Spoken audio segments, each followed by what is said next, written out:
पुजारी अभी भी मुखिया के घर पर ही मौजूद था। जब निशिर मोलो की आवाज आना बंद हो गई तो सभी लोग एक एक करके घर से बाहर निकले। मुखिया और ठकुराइन भी पुजारी के साथ घर से बाहर निकल आए। मुखिया जी, अब हमें तांत्रिक बाबा को खबर कर देनी चाहिए।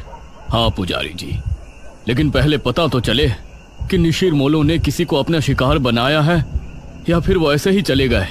इस तरह राजमहल में इशिता, मेघना और अनुज तीनों उस दरवाजे की तरफ हैरानी से देख रहे थे जो अभी खुला था। उसके अंदर से काला लबादा पहने कोई बाहर निकला जिसके हाथ में एक अजीब सा दिखने वाला गुड्डा था। कौन? वो कुछ और बोला नहीं और लंबी लंबी भयानक सांसें लेने लगा।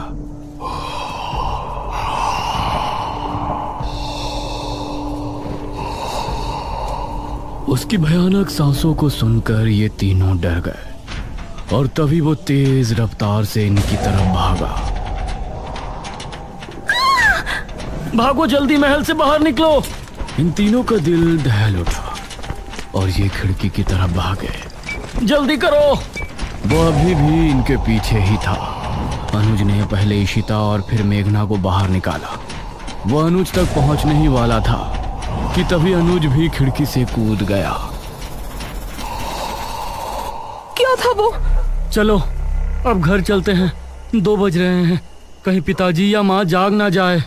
ये तीनों अब गांव की तरफ रवाना हो गए। माँ और पिताजी को इस बारे में बिल्कुल नहीं बताना, ठीक है? अरे हम क्यों बताएंगे भला? जैसे ही ये तीनों गांव पहुंचे तो बाहर ही पुजारी और बहुत से लोग खड़े थे। अनुज, तुम यहाँ? हमें तो लगा कि तुम तीनों अपने अपने कमरे में सो रहे हो। इतनी रात में तुम तीनों कहाँ से आ रहे हो? वो पिताजी। मुखिया ने मेघना और इशिता की तरफ देखा। तुम दोनों कहाँ गई थी अनुज के साथ? जी माफ कर दीजिए अंकल, हम दोनों का घूमने का मन हो रहा था। तो दिन में घूमने चले जाते, रात में बिना बताए जाने की क्या जरूरत थी? माफ कीजिए पिताजी, मैं ही इन दोनों को ले गया था, लेकिन आप सब लोग यहाँ बाहर इकट्ठा होकर क्या कर रहे हैं? अनुज ने बात को बदलते हुए कहा। आज गांव में निशिर मोलो आए थे, सभी उनकी आवाज सुनकर ही खौफ में थे। क्या निशिर मोलो? ये निशिर मोलो कौन है? 4 कथई लबादे वाले शख्स जो अपने कंधों पर एक ताबूत उठाए रात के समय गांव में घूमते हैं।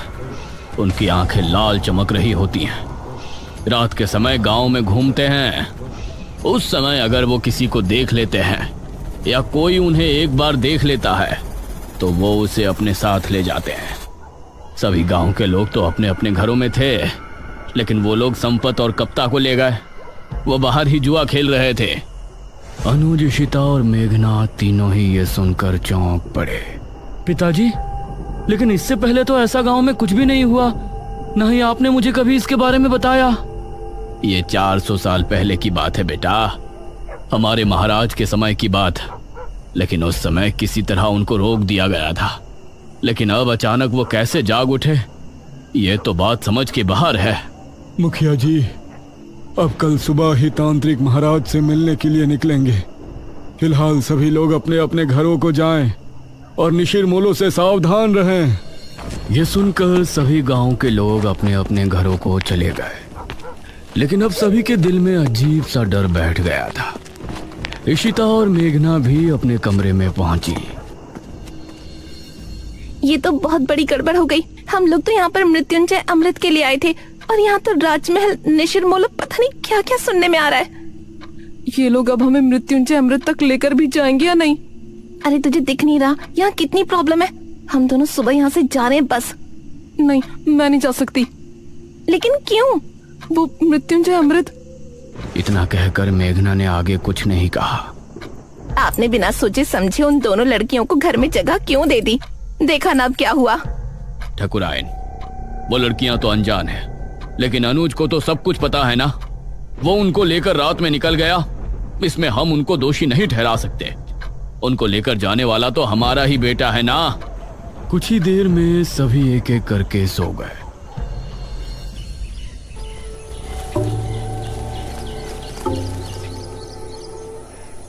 सुबह ठाकुराइन ने दरवाजे पर दस्तक दी।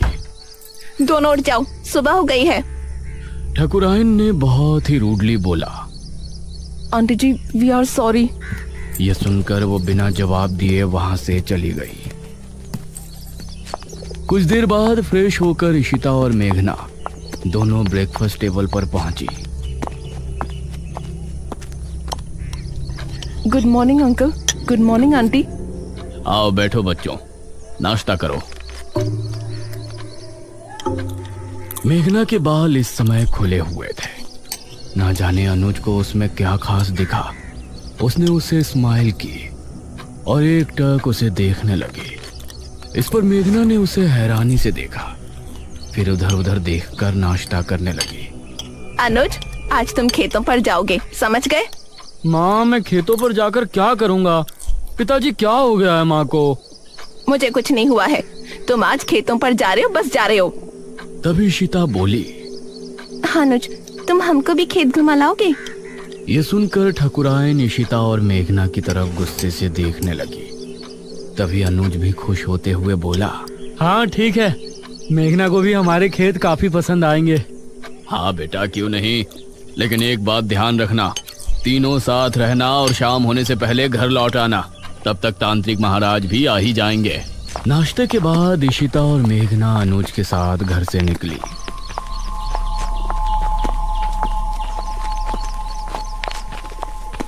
तुम अंकल आंटी के सामने मुझे ऐसे क्यों घूर रहे थे?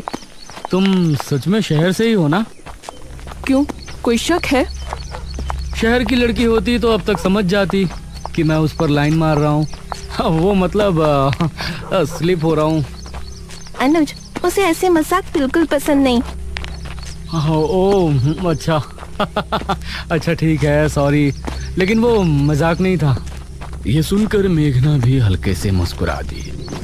ये लोग अब घने जंगल में पहुंच चुके थे। वैसे अनुज, यहाँ आने से पहले हमने कुछ सुना था। क्या सुना था? यही ना कि हमारे गांव के लोग एक नंबर के बेवकूफ है। अरे नहीं, किसी मृत्युंजय अमृत के बारे में।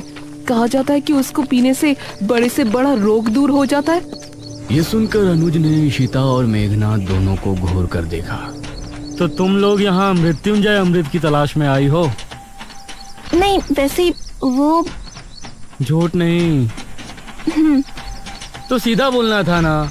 बेकार में राजमहल जाकर मुझे भी माँ से डांट पड़वा दी। वो हमें लगा था कि सीधे उसके बारे में पूछने से तुम कुछ गलत समझोगे। वैसे ये इशिता पूछती तो लगता, लेकिन तुम पूछती तो नहीं लगता। ये कहकर अनुज मुस्कुराने लगा और इस बार मेघना के चेहरे पर भी मुस्कान छलक आई। तो क्या तुम हमें उसके बारे में बता सकते हो? उसकी कहानी बहुत ही अजीब है, मुझे पूरी नहीं पता। तो बताओ ना, मुझे सुनना है। जितनी पता है उतनी बता दो। ये बात मुझे दादाजी ने बताई थी। सन 1600 में एक बहुत बड़ी महामारी फैली थी। जवान बूढ़े सभी की तबीयत बिगड़ती और फिर कुछ ही दिनों में उनकी मौत हो जाती। उस समय जो राजा था उसे इसकी बहुत चिंता सता रही थी और राजा की चिंता देखकर उनकी बेटी राजकुमारी बहुत चिंता में थी। जब ठीक 4 साल उस महामारी को गुजर गए तो राजकुमारी रहस्यमय तरीके से गायब हो गई। गायब? वो कैसे? वो कहीं चली गई थी। राजा ने उन्हें बहुत ढूंढा लेकिन वो कहीं नहीं मिली। उसके बाद ठीक 1 साल 1 महीने बाद राजकुमारी लौटी और अपने साथ वो एक बीज लेकर आई थी। महाराज ने उनसे सवाल किया कि कहाँ थी, तो उसने कोई जवाब नहीं दिया। उसके बाद उस बीज को बोया गया और उससे ये बरगद का पेड़ उगा और इस बरगद के पेड़ से ये मृत्युंजय अमृत, इसको पीने से राज्य में आई महामारी खत्म हो गई। लेकिन कुछ समय बाद ही राज्य पर बहुत बड़ा संकट आया। कैसा संकट? और ये निशिरमोलो जिसके बारे में गांव के लोग बातें कर रहे हैं, उनकी क्या कहानी है? उसका तो मुझे भी नहीं पता। फिलहाल तुम वो देखो। उसने सामने की तरफ उंगली पॉइंट की। कुछ ही दूर पर सामने था एक हरा भरा बरगद का पेड़। उसे देखते ही मेघना हैरान रह गई। ये वही पेड़ था जो उसे सपने में दिखाई देता था और अब उसका वो सवाल और भी गहरा हो गया था कि ये पेड़ उसको सपने में क्यों दिखाई देता है। ओह माय गॉड, ये पेड़ तो बहुत बड़ा है। यही मृत्युंजय अमृत का पेड़ है। हाँ, और क्या? लेकिन इससे तो अमृत टपक ही नहीं रहा। वो अमृत तो सिर्फ पूर्णमासी और एकादशी की रात ही कुछ देर के लिए टपकता है। हर समय थोड़ी ना वो गिरता रहेगा। ओह, तो ये बात है। हाँ, अगर तुमको उसे देखना है तो तुम लोग पूर्णमासी तक यहाँ रुक जाओ। ये कहकर अनुज मुस्कुराया। मुझे मेघना के साथ थोड़ा और समय बिताने का भी बहाना मिल जाएगा। हम रुक तो सकते हैं, फिलहाल आप अपनी मम्मी जी को समझाओ। तुमने देखा नहीं सुबह कितना गुस्सा थी वो हमसे। उनका बस चलता तो वो हमें तभी घर से निकाल देती। अरे माँ है ना, तो फिक्र तो होगी ही, लेकिन बेफिक्र रहो, मेरे आगे कोई नहीं बोलता। तुम लोग बेझिझक यहाँ रुक सकते हो। हाँ ठीक है, वैसे भी हम लोग मृत्युंजय अमृत देखने से पहले तो नहीं जा सकते, लेकिन वो आदमी जो हमें राजमहल में नजर आया था वो कौन था? इस पर अनुज ने मेघना से नजरें मिलाई। पागल। पागल? What do you mean? देखो, उस वक्त उसे देखकर तो मैं भी डर गया था, लेकिन अब सोचता हूँ कि कोई पागल ही होगा जो बेचारा उस राजमहल में सो रहा होगा। हमने उसकी नींद खराब कर दी तो उसी वजह से हमारे पीछे भागा होगा। मेघना को इस बात में सहमति नहीं नजर आई। वो कोई पागल तो हो नहीं सकता, उसका पहनावा भी आज के टाइम का नहीं लग रहा था। इशिता ने पेड़ की कुछ फोटो खींची और ये लोग खेतों पर पहुंचे। ये काफी देर तक साथ घूमे और इनके बीच बातें भी खूब हुई। अनुज की बातें अब मेघना को भी अच्छी लगने लगी थी, लेकिन वो अपने सपने और इस गांव के रहस्यों के बारे में ज्यादा सोच रही थी। शाम होने से पहले ये तीनों गांव वापस पहुंच गए।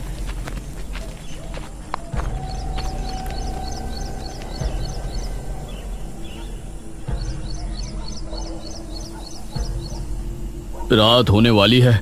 पुजारी जी अभी तक तांत्रिक महाराज को लेकर नहीं आए। बहुत चिंताजनक बात है। मुखिया, ठाकुराइन और गांव के बहुत से लोग चौक पर इकट्ठे थे। तभी पुजारी अपने साथ एक तांत्रिक को लेकर वहां पहुंचा।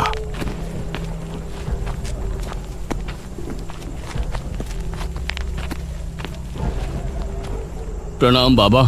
प्रणाम। तांत्रिक महाराज नहीं आए? तांत्रिक महाराज शाम से ध्यान मग्न बैठे हैं। वो सुबह सूरज निकलने से पहले नहीं उठ सकते, इसलिए मैं उनकी जगह यहाँ आया हूँ। आप निशिर मोलो के बारे में सब जानते हैं ना? चिंता ना करें, तांत्रिक महाराज का आशीर्वाद हमारे साथ है। हम आपकी समस्या का निवारण करने की पूरी कोशिश करेंगे। तो बताइए तांत्रिक जी, क्या करना होगा? हम पूरी रात जाग कर एक अनुष्ठान करेंगे जो कि गांव के चौक पर होगा। ये पता लगाएंगे कि निशिर मोलो अचानक कैसे जाग उठे। आप सामग्री तैयार करें। एक बार अगर हम अनुष्ठान शुरू कर देंगे तो उसके बाद पूर्ण होने से पहले उठने का हमारे पास कोई कारण नहीं होगा। बहुत बहुत धन्यवाद बाबा, भगवान आपको सफल करे। इशिता ने चुपके से मेघना से कहा, ये लोग सच में बेवकूफ हैं या मुझे ऐसा लग रहा है? ये तू क्या कह रही है? और क्या, वो आदमी गायब हुए हैं, उसके पीछे कोई और वजह भी तो हो सकती है। जरूरी है कि उन्हें किसी भूत ने उठाया हो। निशिर मोलो, चुप कर। कुछ ही देर में अनुष्ठान की पूरी तैयारी हो गई। एक अग्निकुंड, एक कपाल और एक नर हथहड्डी। उसके आसपास 4 धूप बत्तियों से धुआं निकलकर वातावरण को शुद्ध कर रहा था। आप सभी अपने अपने घरों में जाएं और अनुष्ठान के सफल होने की प्रार्थना करें। हवा फिर से तेज हो गई थी। चौक पर सिर्फ तांत्रिक और पुजारी नजर आ रहे थे। मेघना और इशिता खिड़की से तांत्रिक को देख रहे थे। मुखिया, अनुज और ठाकुराइन सोफे पर बैठे थे। अरे मेघना, क्या कर रही हो वहाँ? आकर बैठो ना, कुछ नहीं होने वाला इन लोगों से। अनुज, तुम खुद किसी को नहीं मानते तो मानने वाले का मजाक भी मत बनाओ। अभी ये लोग बातें कर ही रहे होते हैं कि तभी भारी कदमों के साथ 4 निशिर मोलों की आवाज जैसे ही गूंजना शुरू हुई, गांव के सभी लोगों का दिल बुरी तरह से दहल गया।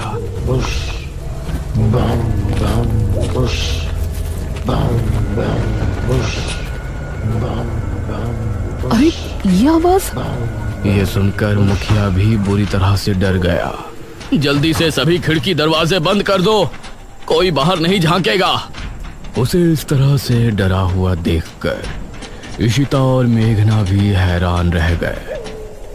हे भगवान, निशिर मोलो फिर से आ गए। 400 साल पहले तो ये सिर्फ शनिवार की रात्रि में ही आया करते थे। उनकी आवाज सुनकर पुजारी और तांत्रिक भी डर गए थे, लेकिन तांत्रिक ने मंत्र पढ़ना जारी रखा। बाबा, ये निशिर मोलो की आवाज कैसे आ रही है? तांत्रिक ने उसका कोई जवाब नहीं दिया। पुजारी भी डर गया था, इसलिए वो भी चुपचाप मंदिर की तरफ रवाना हो गया। वो आवाजें अब तेज होती जा रही थी। मेघना ने जल्दी से खिड़की को बंद कर दिया। इधर पुजारी मंदिर की तरफ बढ़ ही रहा था कि तभी उसको सामने से निशिर मोलो आते हुए नजर आए। पुजारी उन्हें देखकर बेहद डर गया और खौफ भरी आंखों से उन्हें देखता रहा। ताबूत खुलते ही और उसके बाद सब कुछ सन्नाटे में बदल गया। हे भगवान, ये तो पुजारी जी की आवाज है। इसका मतलब है निशिर मोलो ने पुजारी जी को भी। पिताजी, उनकी आवाजें तो अभी भी आ रही हैं। हे भगवान, पता नहीं क्या होगा। तांत्रिक बाबा की रक्षा करना। तांत्रिक अभी भी बैठा हुआ अनुष्ठान कर रहा था। उसको सामने से निशिर मोलो आते हुए नजर आए। उन्हें देखकर तांत्रिक की आंखों में भी खौफ उतर आया। निशिर मोलो उसके सामने आकर रुक गए और एकदम शांत हो गए। तांत्रिक ने उन्हें देखने के बाद भी अनुष्ठान जारी रखा। आवाज आनी बंद हो गई। लगता है वो चले गए पिताजी। नहीं, अभी कुछ देर अंदर ही रहो। जब तक तांत्रिक महाराज खुद नहीं कह देते, कोई बाहर नहीं जाएगा। तभी तांत्रिक बाबा की एक दर्दनाक चीख फिजा में गूंजी।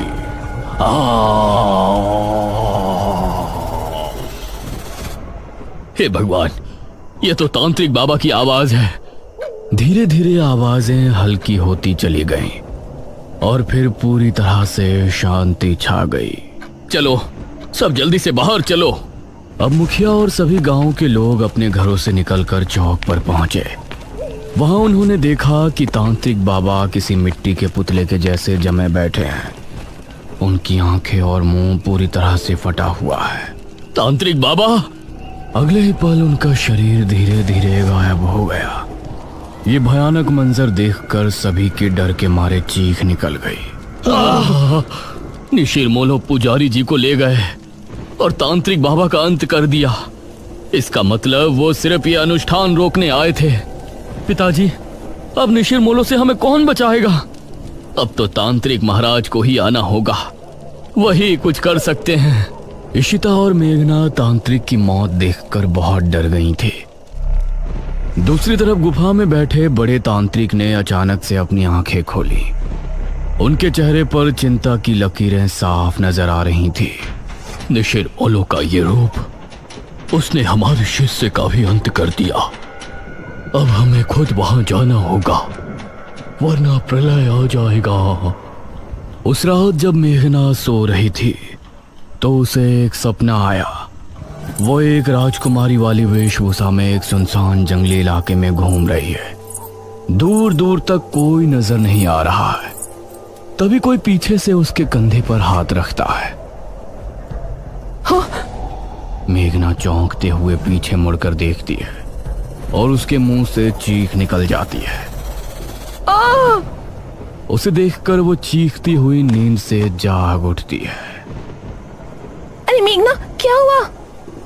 मृत्युंजय अमृत क्या है ये तो हमने जान लिया, लेकिन निशिर मोलो कौन है और मेघना का इन सब से क्या संबंध है? वो कौन सा खौफनाक रहस्य है जिसकी वजह से गांव के लोग पहले भी खौफ में थे और आज भी है?